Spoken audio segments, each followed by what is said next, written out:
All right, it's the moment of truth. Whenever you come back from having a sub, please have a good report. Let's take a look. All right, oh yes, that is a wonderful report. I'm not surprised about that one. Okay, perfect. Good morning, you guys. It's much earlier than I'm normally coming to. It's 7:55 here.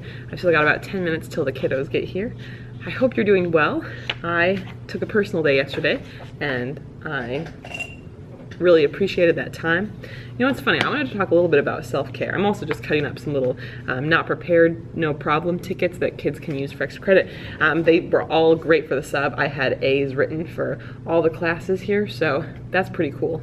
But anyway, with that in mind, so I want to give these out to the kids, but I took the personal day yesterday, and with personal days, I want to talk about them a little bit because I think that some teachers feel like if they miss a day of school, you know, like things aren't gonna happen the same. It's gonna be a mess. You don't wanna go through the work of actually like writing a sub plan, but I think they can be really healthy. Now, to be honest with this one, it wasn't because I was stressed out or unhappy. I actually decided I was gonna take one around 2:30 in the morning on a Sunday night when I realized that, wow, I'm still working on stuff and I like did not get done enough. I don't know, I kind of have a problem. I'm definitely a big overachiever and oftentimes try to do more than realistically any human can. So with it, that's my issue. So it was very helpful to work ahead on projects I still had like some related house stuff that I was working on and like contacting people for yesterday, as well as for my business Abundantly Minimal. I've got our beta launch of our first course, like our first online course coming up over the next couple days, and I was not ready, so I think I spent like 4 or 5 hours prepping that and like getting it set up, finding the platform and use to host the course, and then like the first paid version will be open for people to take in January. So it's kind of like it's a 12-week course, so that was my main thing that I wanted to work on, as well as I cleaned the house, I did some grading, I did some other stuff to catch up on. But for me, it was a great like work day. But I think that for a lot of people, especially if you need a self-care day, you shouldn't be afraid to take one. If it is a more like self-care thing, I would recommend using a sick day for that, because I think mental health would be under the grounds of sick day. But for me, I'm always been the kind of person like, if I'm gonna take a sick day, it's because I'm actually sick. Like, I don't want to just kind of be a teacher who's like, oh yeah, I'm gonna call in sick, but I'm actually hanging out with my friends or whatever else people do. I guess everyone's working though, so I don't know who you'd be hanging out with, but to me, like, that's why I love personal days, is because as someone who, you know, besides my lack of sleep sometimes, I do try to live a very healthy lifestyle. I eat well, I do exercise moderately enough. I make sure that I'm in a good space, like with emotional health, mental health, all of that. You know, but so for me, I'm very lucky I don't really get sick. Or if I do get sick, then I can kind of feel like, maybe this is a cold. It's not usually too bad.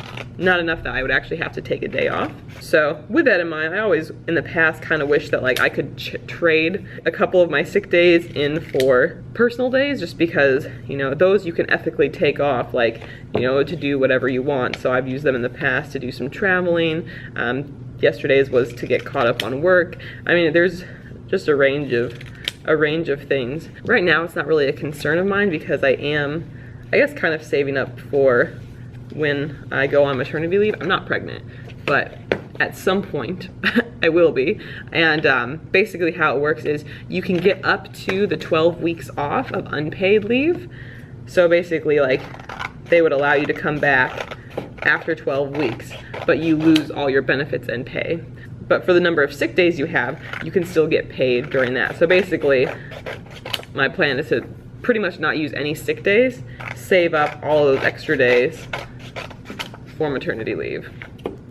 I wish I could have rolled over, because I had over 30 sick days from my last school that never got used. They will factor in for retirement, but you know, I'm 26, soon to be 27. I feel like I'm going to earn plenty of days of sick days over the years to, you know, be plenty sufficient for retirement. I wish Jake would take a personal day, just because I know he's feeling really frazzled right now, and that's one thing that bothers me, is because he is an incredible teacher and works so hard, and I think people see that he's a great teacher, but I don't think anyone besides me knows like just how hard he works and how much he puts into that job.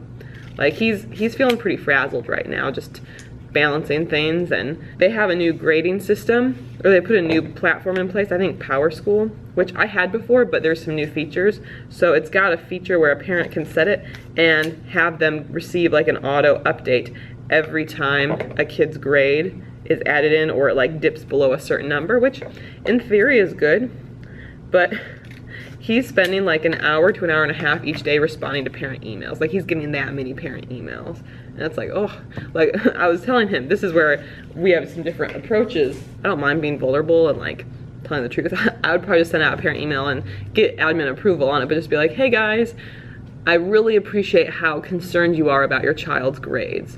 Just keep in mind that I have 150 students, because he does, and I'm currently spending about an hour to an hour and a half every day responding to your messages, and it's getting a little draining, or it's getting a little taxing. This is not like a healthy rate. Me spending all this time, me spending 5 to 7 hours per week responding to your emails is not gonna help me be a better teacher.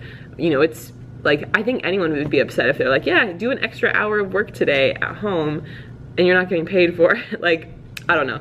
I've been very lucky because I've only gotten, I don't really get that many parent emails. It might just be like an 8th grade thing, but, and if I do get them, it's usually because I emailed them first just to let them know about something, or I don't know. So it's like, he's the kind of person who really would benefit from that personal day from like a self-care perspective. So who knows, but I got my cards cut up. I am ready for the day. Today should be a good day. It's always kind of like catching our bearings after the sub was here, but I'm also excited because my mom was helping my grandparents declutter, and they had a ton of these old National Geographic magazines. Oh, they're not really that old, just like a couple years. But I was like, oh, because they were gonna get rid of them. I was like, I'll see if my students want them. So I've got like a little display over here. It's a little wild.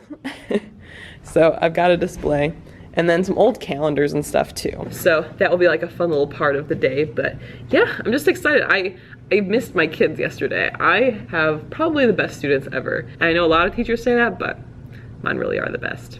FYI. But I will be able to catch up with you guys a bit later.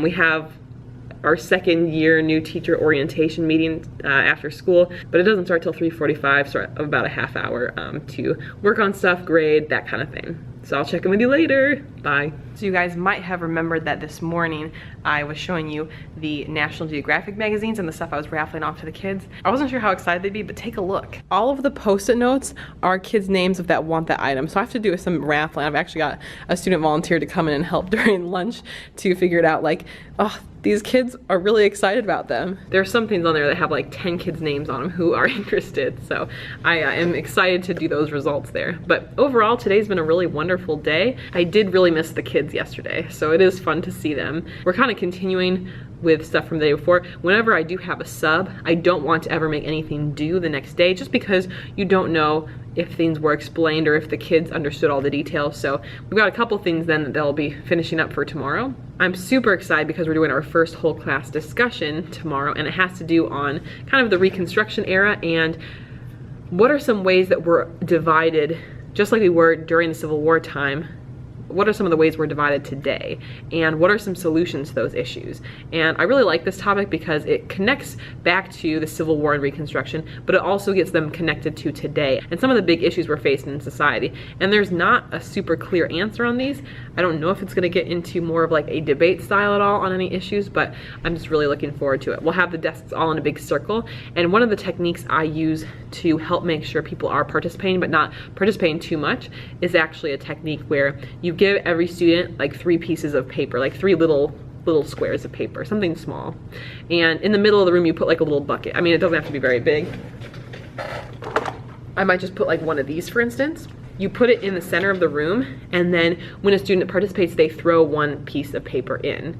Now, what's good about this is that it prevents certain people from monopolizing the conversation. There are some kids who want to keep talking, but if you limit them somewhat, then they can't dominate it too much, and it gives others a chance to speak. It can also be a physical token to a certain student, like, okay, I've got my 3 tickets here. I need to at least use 1 to get some points, 2 to get my full points. So it's a physical memento or reminder for them. So with that in mind, that I think is really fun approach. And also, to be honest, part of the kids want to participate because you have the chance of like trying to make it into the basket, which is very hard to do, but that is an option for that. So I'm gonna go ahead and get set up for my encore class, as well as then doing the raffles for the magazines and other items. Hello again, I am back home now. We ended up having our meeting after school for it's like your second year after you're a new teacher in the district. There's 3 meetings, so we had our first one today, and it was really fun. Here's kind of the funny thing. They did actually give us a book. This one's called Learn Like a Pirate. Last year they gave us Teach Like a Pirate, and with that in mind, I know I reviewed that book here on this channel, so you're welcome to check it out. I'll leave it in the description field below if you want to. It's funny how certain times decisions that we make, even if they're not necessarily like, I don't want to say a bad decision, but just like not how you planned for it to happen, ends up working out for you. So with this in mind, it's all about building a student-centered classroom. And I think right now, where I'm at, about half the time I've got a student-centered classroom, about half the time I don't. I think the trickiest part is just balancing in one class doing social studies for 30 minutes and Spanish for 30 minutes. I feel like because of the different like directions we have to go, it leads me to have to be more involved in the process of it. So it's definitely something I want to work on. But the cool thing was that I had meant to submit my online information about the evaluation with my professional goal, which was going to be reading strategies. But I was having a little bit of a hard time deciding like which set of reading strategies to choose from as like my official bank, I guess, of reading strategies. People were talking about this like Gretchen Courtney stuff, but there weren't any resources about it that I could find anywhere that I'd be able to use. But then after getting this and talking about it at the workshop, I had a light bulb moment. I should have making my classroom more student-centered be my professional goal, because it's something I've wanted to do. I don't like just talking at the kids as much as we do sometimes. I mean, there's definitely different projects where we're doing that, but I want to get better at that. So it's a legitimate goal. I have the book now, so I'm excited to read it. I didn't even know this was a thing, this book. And it's something that's very easily measurable because I can just show the different things that we're doing. And like as I go through things and create systems, then I'm able to do more with that. So with that in mind, I am pretty excited to do that, and it actually worked in my favor that I didn't submit stuff. One of the things I had meant to do yesterday during my personal day was to take care of that evaluation stuff. We have to submit all of our stuff online, and I didn't do it, and tomorrow's the deadline. And though I was a little disappointed with myself that I didn't get it done, it all worked out since now I get to do the student-led classroom approach. So it's pretty cool when that happens. So in terms of tonight, I did get some more assignments today that I'm going to be grading. I am super pumped for the discussion tomorrow, but I don't have to prepare too much for that. I'm going to take care of this online evaluation stuff and get that all submitted so we're squared away. And that's kind of the goal. I'm going to try to get to bed a little earlier. Last night I went to bed by 12:30, which is the time for myself that I'm trying to go to bed by. But I honestly laid in bed till 2. Like I just couldn't turn my brain off. I feel like I was going to sleep, and then I wasn't. Honestly, I think I had to like count after a while. Like, not like you're counting sheep, but like try to do that. And so it's a bummer when, you know, you're trying to go to bed at 12:30 and then you're staying up for another hour and a half, like while you're laying in bed, even if you feel tired, but you're not. I have sleep issues, maybe. But at the same time, I feel good today and had a great day. And honestly, one of the biggest joys was doing those little like raffles for the National Geographic magazines and stuff. It was just so fun because I thought they'd be popular and I thought people would enjoy them. I didn't realize the extent though, like how much the kids wanted them. One kid was even saying that he would pay for them, which I'm not gonna do, like that doesn't seem right, but you know, they were very motivated about it. And we tried to divide them up so most people who participated, or at least were interested in one, were able to win. It wasn't always able to do that though, just because certain people wanted very specific things and maybe that was the only thing they wanted. So we weren't always able to make that happen, but I'm definitely excited. It's going to give me a new perspective as I think about, if you guys follow the main channel, Abundantly Minimal, you know I'm simplifying my life in that process gradually, and along the way you get rid of certain things. So definitely keeping an eye out for if there are certain things that I personally don't want or need, but that they might be interested in. So yeah, that was an unexpected but favorite part of the day. That being said, I'm gonna go ahead and sign off here for the night, but I hope you've had a lovely day. If you'd like to check any past videos out, you can do that over here, and you can subscribe to the channel. We'll see you next time. Bye.